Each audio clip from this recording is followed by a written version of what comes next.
Hello dear student, बहुत बहुत स्वागत अपने YouTube channel commerce with Sanjeev sir में। और आज हम लोग कॉस्ट अकाउंटिंग का क्वेश्चन नंबर 3 पढ़ा रहे हैं। बहुत मोस्ट इंपॉर्टेंट है, न्यूमेरिकल की सीरीज। ये दूसरा चैप्टर चल रहा है। इससे पहले मशीन ओवर रेट का जो चैप्टर है वो हम पूरा करा चुके हैं। आप देख लीजिएगा, प्लेलिस्ट में चले जाइएगा, वहां से देख लीजिएगा। और इस बार अब हम आपको कॉस्ट अकाउंटिंग में एक भी ऐसा न्यूमेरिकल नहीं छोड़ेंगे जो आपको आता ना हो। तो आइए शुरू करते हैं और समझाते हैं question number 3, statement of cost का। कैसे बनाते हैं स्टेटमेंट ऑफ कॉस्ट? देखो, ऊपर लिखते हैं स्टेटमेंट ऑफ कॉस्ट और इसमें लिखते हैं पार्टिकुलर्स और यहां पर लिखते हैं अमाउंट। और इस तरह से हम क्वेश्चन नंबर 3 को सॉल्व करेंगे। हम थोड़ा छुप जाए कोई बात नहीं है, लेकिन यहां पर मैंने पूरा डिस्प्ले दे दिया आपको समझाने के लिए किस तरह से हम स्टार्टिंग करेंगे। देखो, क्वेश्चन नंबर 3 में कह रहा है प्रिपेयर स्टेटमेंट ऑफ कॉस्ट, यानी स्टेटमेंट ऑफ कॉस्ट को आपको तैयार करना है। और ये जो तैयार होता है वो एक सिस्टम से तैयार होता है। मैं आंसर पहले बता दूं, इसके जो आंसर हैं वो देखो, प्राइम जो कॉस्ट निकल करके आपकी आएगी वो निकल करके आएगी 75,000।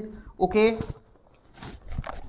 हाँ, प्राइम कॉस्ट निकल करके आएगी 75,000। वर्क कॉस्ट निकल के आएगी 82,500 वर्क कॉस्ट, क्योंकि ये हमको भी मिलानी होगी 82,500। और ऑफिस जो कॉस्ट निकल के आएगी, ऑफिस कॉस्ट वो निकल करके आएगी 86,800। और टोटल कॉस्ट निकल करके आएगी 91,000।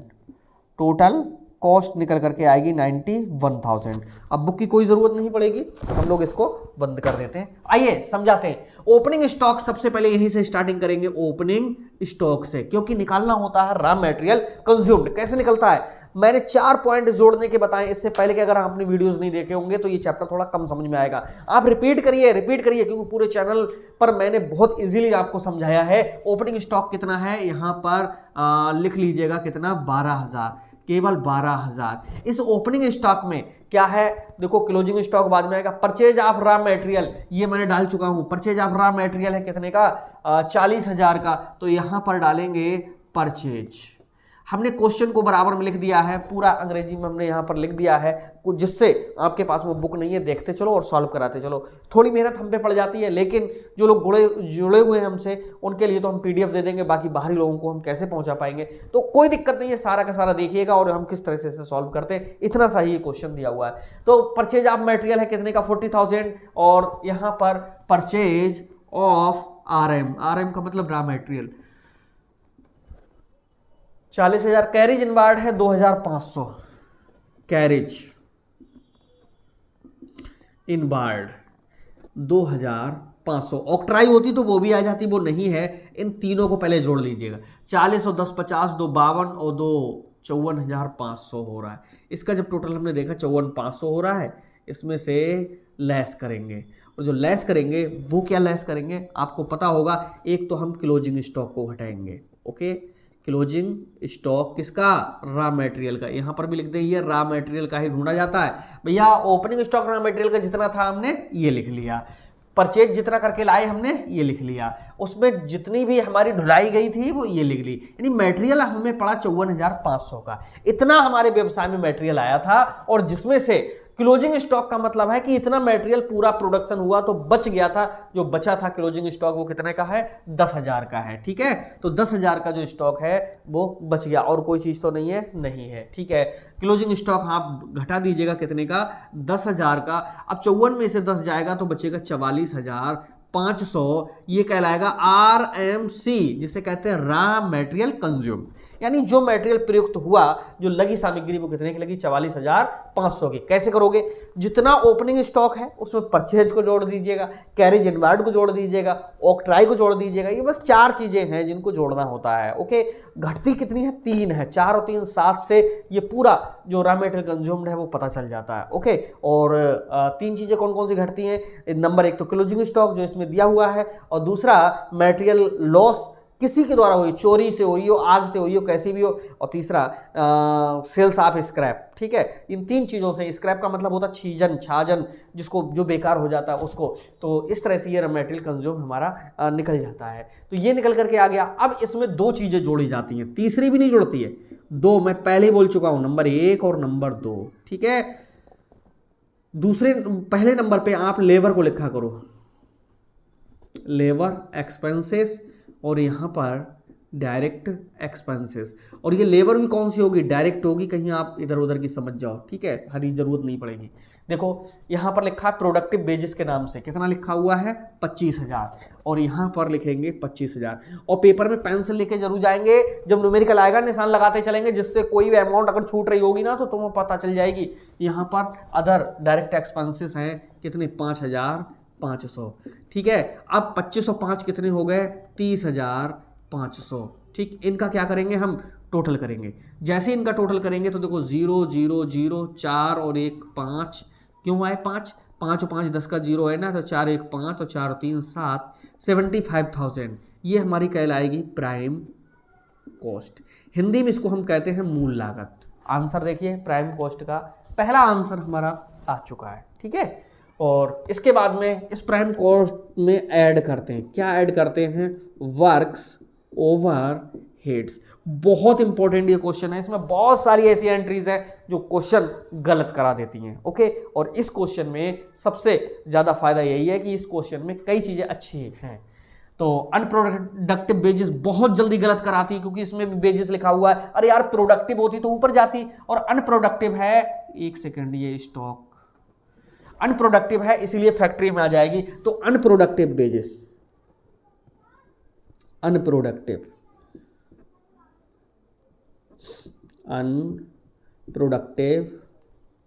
बेजिस कितनी है दी हुई, 2,000 रुपए की, यहां अंदर ही डाल दीजिए 2,000। ड्राइंग ऑफिस सैलरी, ये सबसे ज्यादा क्वेश्चन को गलत कराता है, मैं स्टार लगा दे रहा हूं।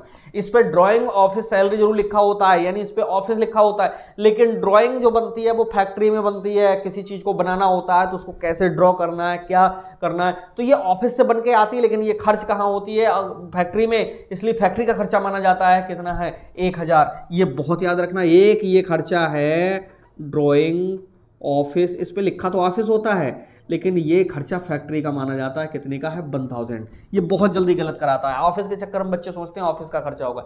डेप्रिसिएशन ऑन प्लांट है, ठीक है, डेप्रिसिएशन ऑन प्लांट डाल दीजिएगा, कितना है, प्लांट का डेप्रिसिएशन है 1,500, यहाँ पर डाल दीजिएगा कितने, 1,500। इसके बाद में फैक्ट्री का रेंट है 3,000, ठीक, फैक्ट्री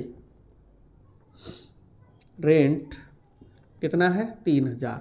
और कहीं पर देखो हमने कहाँ तक डाल दिया, डेप्रिसिएशन प्लांट डाल दिया, फैक्ट्री रेंट डाल दिया, ऑफिस है, डेप्रिसिएशन ऑफिस फर्नीचर है, डायरेक्टर फीस है, वाइट डेबिट्स है, ट्रैवलिंग है, कैश डिस्काउंट, कुछ नहीं बचा है यार, ठीक है। तो यहाँ पर अब हम आपको बताएं कि देखेंगे कि यहाँ तक के जो खर्चे हैं वो कितने हो रहे हैं। इनको हमने जोड़ा तो 2 1 3 1 4 और 3 7, 7.5। जब 7.5 हो गए तो इसका मतलब है ये 7,500 यहाँ पर डालो और इसमें जोड़ दो, तो ये निकल करके आ रहा है 0 0 5 के 5, 7 और 5 12 के 2 और 7 और 1 8, 82,500 आंसर है वर्क कॉस्ट का, ये दिया हुआ है 82,500। ये आपकी निकल करके आ गई कौन सी कॉस्ट, वर्क कॉस्ट। तो 2 लागतें देख रहे हो, जब आप एक सही से क्वेश्चन को सॉल्व करोगे तो वहां पर 20 मिनट लगते हैं। वैसे आपको बताएं टीचर्स पता नहीं किस किस तरीके से पढ़ाते हैं, मुझे नहीं पता, मेरे स्टूडेंट जो पूरी प्रैक्टिस कर लेते हैं उनको 18 मिनट से 20 मिनट 21 मिनट में ये क्वेश्चन लॉन्ग सॉल्व हो जाता है, ठीक है। तो वहाँ पर टाइम आपको बिल्कुल जैसे हम बता रहे हैं उसी तरह से, मैं तो अभी धीरे पढ़ा रहा हूँ, बाकी जब लोगों को आ जाएगा तो बहुत तेज करोगे। अब इसके बाद में ऐड करना होता है, आपको तो पता है वर्क्स ओवर हेड्स के बाद में क्या आता है, OFFIC, ऑफिस ओवर हेड्स, ठीक है, ऑफिस ओवर हेड्स। और ऑफिस ओवर हेड्स देखिए ऑफिस के कौन कौन से खर्चे हैं, ऑफिस का रेंट लिखा है कितने हज़ार का, लिखा है 2,000 का, यहाँ लिखो ऑफिस रेंट कितना है, 2,000 है। इसके बाद में डेप्रिसिएशन ऑन क्या है, ऑफिस फर्नीचर है, तो डेप्रिसिएशन ऑन सीधे लिखो फर्नीचर कितना है, 500 है, ठीक है। इसके बाद में है डायरेक्टर्स फीस कितनी है, 1,800 है,